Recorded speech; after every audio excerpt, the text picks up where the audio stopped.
All praise to Yahweh, Barakatah Yahweh, Barakatah Yahweh, Barakatah Yahweh, Kodash.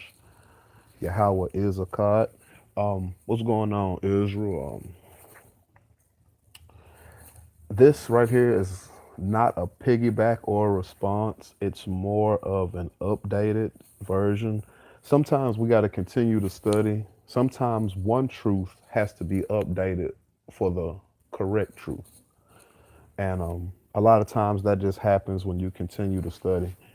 I have this titled The Name Game for a reason because what I want to do is I want to show people that the names that are being used can either lead you to truth or they can throw you off. Depends on how you see it. So what we're gonna do is we'll go ahead and let y'all know what we're gonna be using. Of course, we're gonna be using the Thoreau. Gonna be using 4 books. We're gonna be using the Book of the Upright.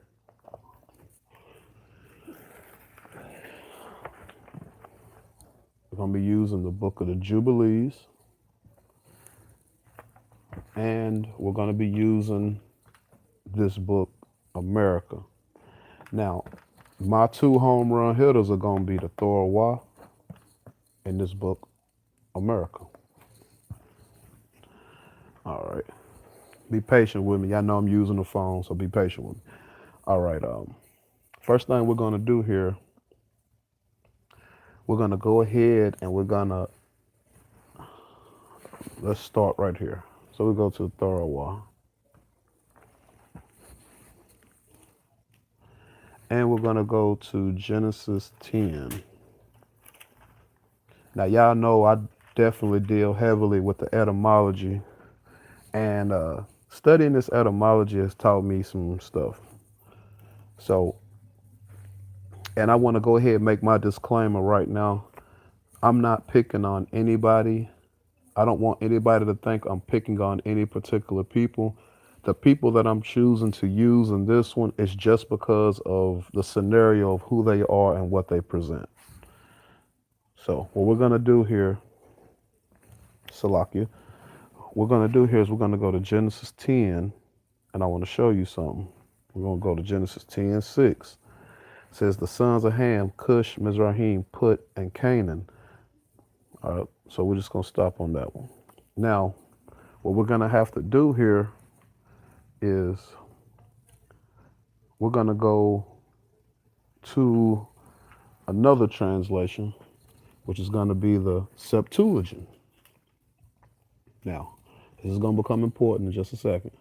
When we look at the Septuagint, we look at Genesis 10, and we're gonna look right here. And the sons of Cham, Chus, Mizraim, and Phud, and Chanaan. So it's not Ham, it's actually Cham. And we're gonna prove that. So this is what we're gonna do. Let's go ahead. That cord making me mad. Let's go ahead and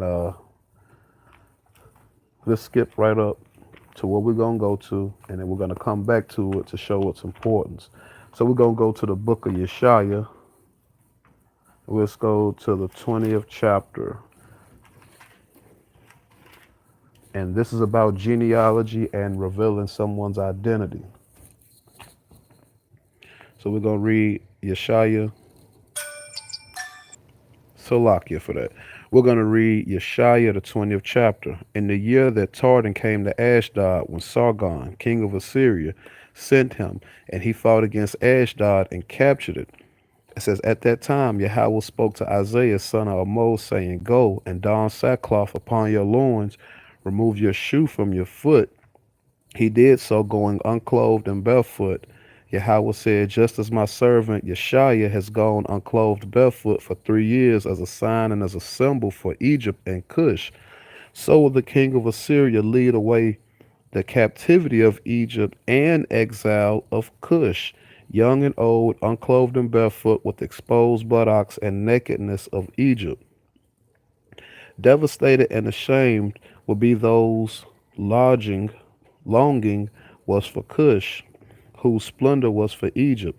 The inhabitants of this The inhabitants of this island, that's is going to be key, will say to whose splendor was from. Now, the inhabitants of this island on that day, behold, if such was the defeat,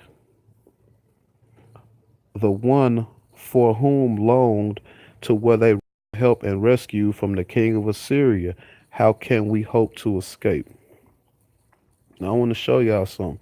Let's go and focus in on verse number 6. The inhabitants of this island. Now, they're being real crafty with that. Now, some brothers already understand what's going on. I'm going to show you. Let's go back. In fact, let's just go right here to the Septuagint. And then we'll go back to the Torah. We'll go to Genesis 10, and it lets you know right on verse number 5. From these were the islands of the Gentiles divided into the land. So whenever you see the isles or the islands, that is literally talking about Japhet. So let's go back. Let's prove that. Go back to Genesis 10. Now, they got real crafty with this. That's going to be Genesis 10. And we're going to go to verse number 4. Verse number 5. From these islands of the nations were separated in their lands. So whenever you see the islands or the isles, that is literally talking about Japhet. All right. So let's go. And we're going to, the key here, y'all, is going to be Yeshaya, the 20th chapter. That's the focus. And so I'm going to go ahead and set my book on it, on Yeshaya, the 20th chapter, and we're going to come back to this. Salakia, man. Okay. So we're going to set this to the side and we're going to come back. I've had my suspicion about something because the white man is not from Europe. This is a bold-faced lie. He's not. And I've been trying to figure this out, been studying, been reading. So this is when the book of Jubilees is going to come into effect. And the book of Jubilees tells us something very interesting. I'm not going to read it all, but I'm going to show you. What the book of Lees, now it says Semitic rivers. We're just talking about us. But notice, we have land inheritance in Africa as well. Now you got to say to yourself, that's interesting. Now I'm going to show you something else. Japhet, rivers, mountains, ranges, and cities. Japhet has 2 lands in Africa. Now you got to say to yourself, okay, well, what does that mean? Well, that means, number one, that Africa itself is not just the home of the Hamite. It's not. I'm going to show y'all something. I'm not going to go to this too deep, but you will only get this in this book. You won't find this anywhere else. When you go into the book of Jubilees, it actually tells you that Noah divided up the land. It tells you that Noah divided up the land for his 3 sons. And it also tells you that his 3 sons were not to invade their brother's lands. This is a great sin. You can only get that in the book of Jubilees. So I may find a little piece of that. So I want to read a little piece so y'all can see for yourself. Okay,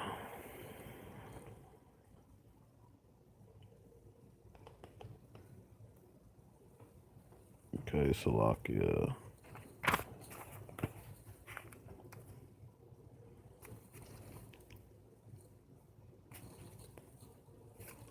History. Thank me blood. La la la la la. Okay, here we go. So I just want y'all to see I ain't freestyling. Noah divides the lands between his 3 sons. Now here's going to be the key. One of his sons, his grandson, which is going to be Canaan, This book tells you something. It tells two things that are very interesting. It tells you that Canaan actually went and stole the land of Shem. He went to the land of Shem and he actually stole some of the land. Once again, this is a great, great sin. And so for people who want to see that, Canaan illegally takes land.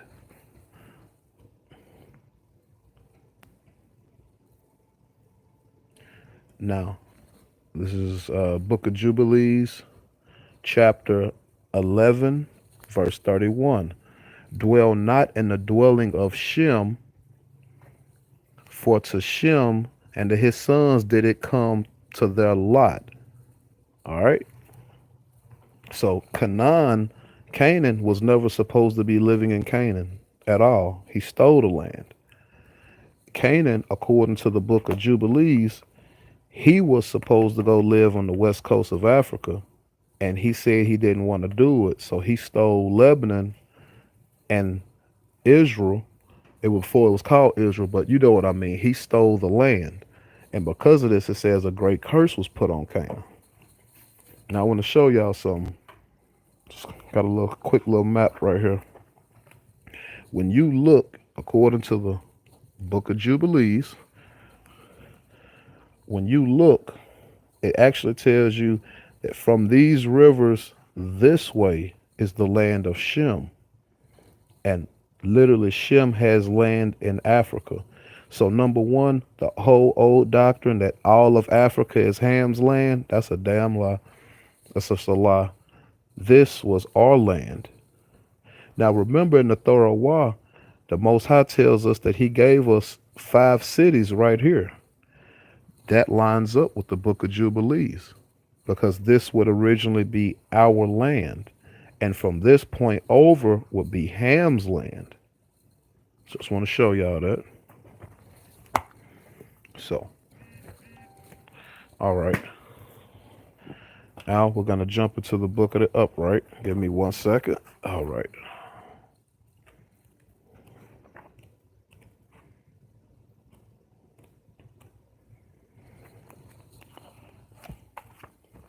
Give me Salakia.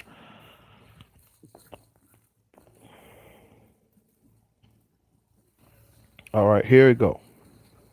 So when we go into the Book of the Upright clearly tells you, now this is about the Tower of Babel. You can get that in the Book of Jasher and the 9th chapter. But it tells you specifically that there is a curse that came with these people. And what is that curse? Black and white colored. So leprosy was handed out at the Tower of Babel. This is going to be key because what we're going to do here is we're going to show you, and this is kind of also relating to that one of the last videos that Brother Judah put out. He told you that the Chinese were the Sinites, which they are the Sinites. They are Hamites. And so we're going to confirm all of this today, but we're going to show that with the building of the Tower of Babel, who was there? Canaan. So Canaan was present at the building. Now remember, one of the curses is to be turned white. So leprosy was handed out at the Tower of Babel as well. So let's go ahead. Let's get into the meat and the potatoes. All right. This is a credible book, and I'm gonna give a few disclaimers about this book. This book was wrote more than 150 years before the KJV. Before the 1611 KJV, this book was already wrote. And this book does something very great.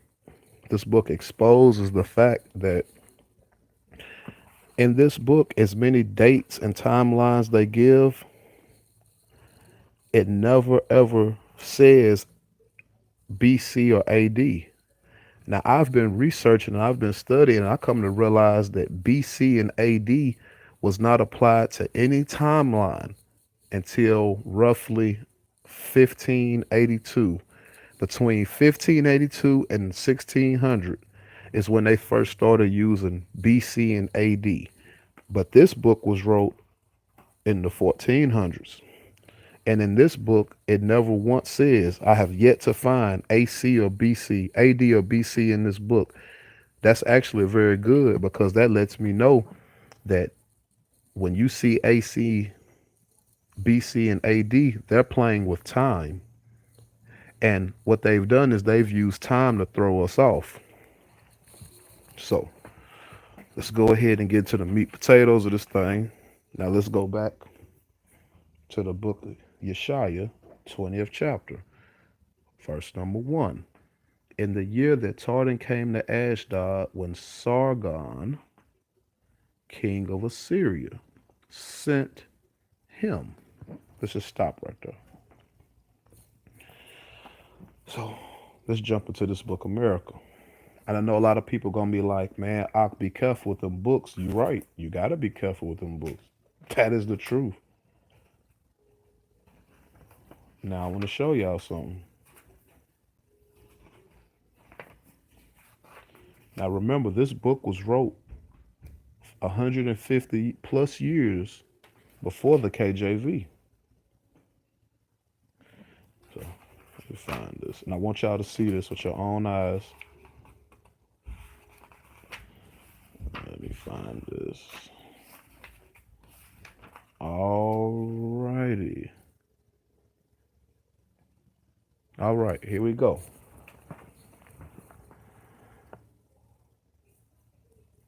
Okay. I'm just going to go right here. I'm going to read. I'm going to start right here. Chapter 2.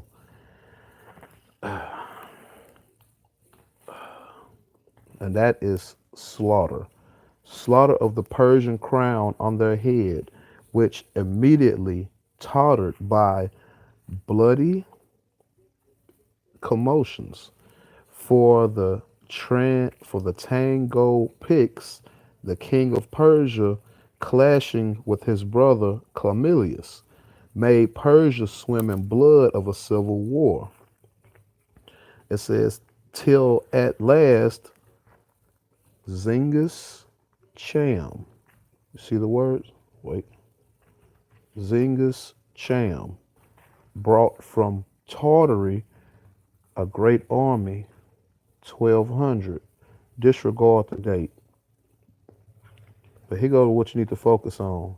Zingis Cham brought from Tartary so great an army. I'm gonna do this again. Hopefully y'all catch this. Yeshaya 20:1. In that year that Tartan came to Ashdod, when Sargon, king of Assyria, sent him, and he fought against Ashdod and captured it. So let's go up here. Let's go up here to the PC. So, all right. Now, granted, we've already come to the conclusion, according to the Septuagint, tells you that there is no name Ham. The name is Cham. Cham is the name, not Ham.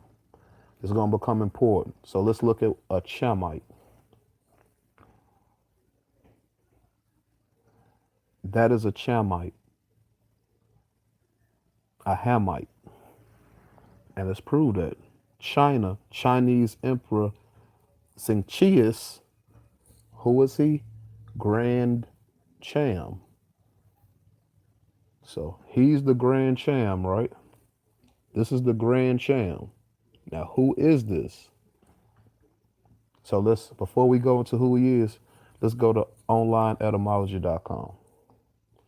And when we go up to the word Cham, you're going to see it right here.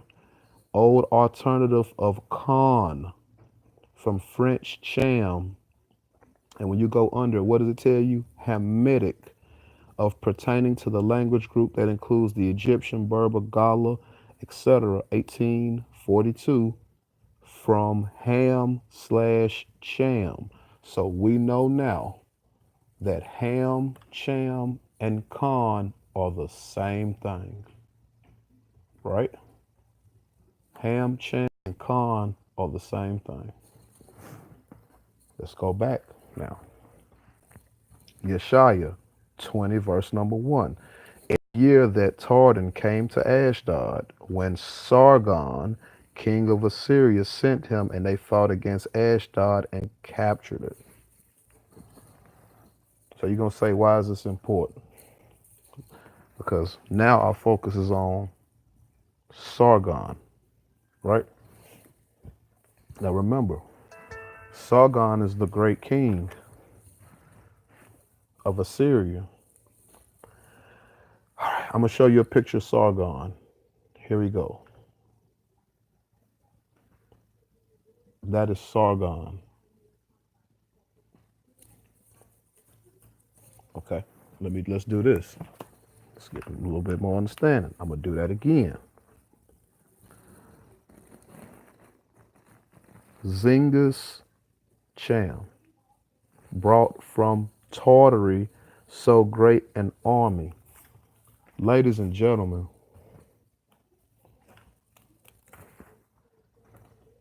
King Sargon is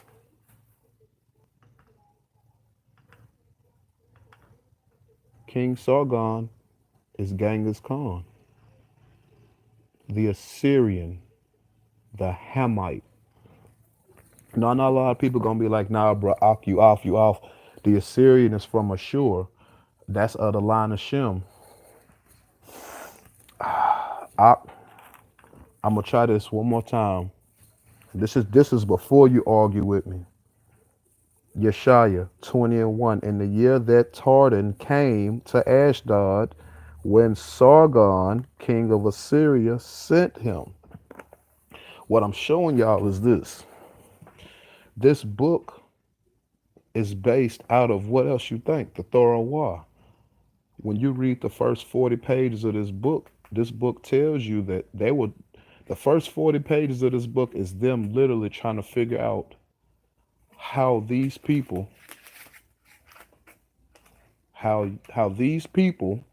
made it to America. And I want to show y'all something. Let's bear witness. Let's bear witness to this, y'all. And I'm going to show you that the Chamites they don't look like you. Let's bear witness. I'm just going to read. You can't find like between the Hebrew tongue and access the Phoenicians acknowledge.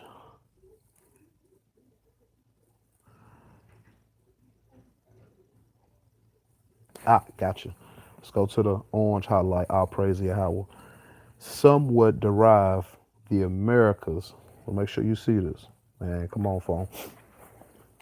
Some would derive the Americas from the Jews, others from the 10 tribes of Israel, carried away into captivity, the ground of which the opinions is that the Jews and Israelites were seated amongst all nations. Therefore, they conclude that the Americas also people by them. People by who?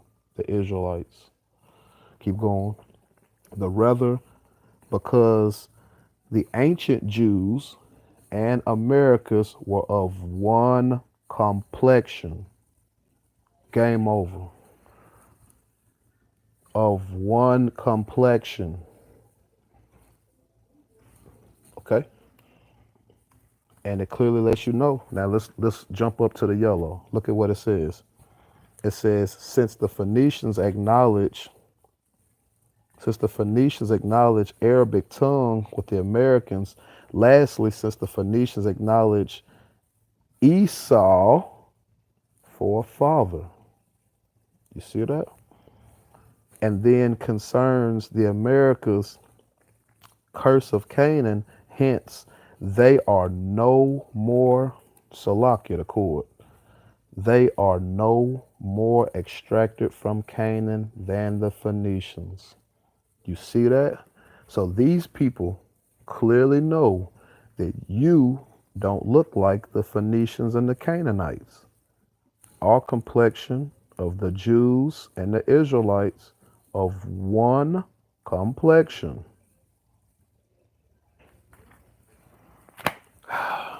Ladies and gentlemen, King Sargon, the or who you know as Genghis Khan, you know the great Cham, Cham, who is the grand Cham is Genghis Khan. And they have him listed as what? Now let's go back. Chinese emperor. So he's a Senite. All right. Now let's go to Wikipedia. Chams. So I just want you to see what a Hamite looks like. Hot diggity damn. Chams. Let's just read what it says.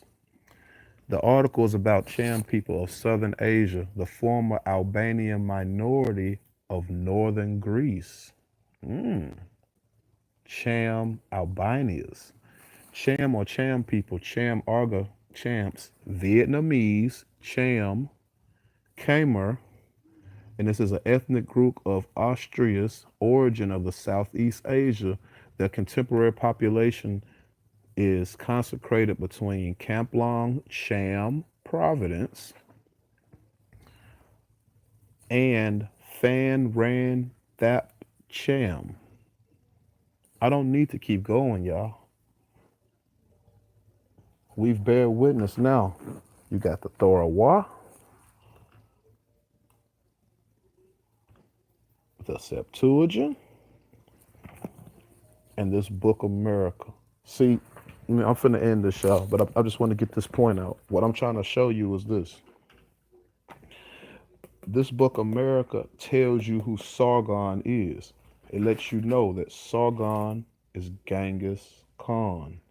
See, what they messed up is when they wrote this book, they didn't write Sargon's name. They wrote who his actually his that would be the biblical name. Genghis Khan would be his stage name because Zingis would be his first name and Cham just means he's a Khan, a Hamite. So the great Cham is Genghis Khan. And Genghis Khan is Sargon of Assyria. I know a whole lot of brothers gonna want to do a dance about nah, that's a sure and that's this. If you're more interested, man, hit me up on a personal note. I just wanted to get this out, man. This book bears witness, and like I said, the key thing I don't want no brothers to be confused. The Torah was correct and exact. What it is you're thinking about Edom's timeline, but he's giving you a false timeline to throw you off. Why? I come to one conclusion. Why is Edom giving you a false timeline? It's because we're in the last days. So I got one more thing to bear witness to, and I'm gonna show you. So I want you to see this, and I want you to see who Genghis Khan let out the damn mountains. It says we're gonna start right here. It says which the great Cham commands, and lastly, Old Tartary. I want you to see this. Old Tartary, according to Andreas Carmelius, the inhabitants of who? Gog and Magog. Ain't that something? So the people, and let's put it in simple words. The people who came over here on the boats, that is Gog and Magog. People like, nah, bro, you bugging, you bugging. Okay, I'm bugging. I'm gonna prove to you that's Gog and Magog. All we gotta do, you know what? Let's just go on the thorough wall. Go on the thorough wall. And let's go back to Genesis 10. I'm gonna prove to you that that's Gog and Magog. Genesis 10, verse number 2. The sons of the sons of Japheth, Gomer, Magog, Madi, Javan, Tubal, and Mashik. That's the key though, y'all. Remember what it says in Ezekiel 30? It says, go tell Gog in the land of Magog. Gog and Magog are not just Magog. Gog is Gomer. And who funded those slave ships? The Ashkenazi. And who are they? Gomer and Magog.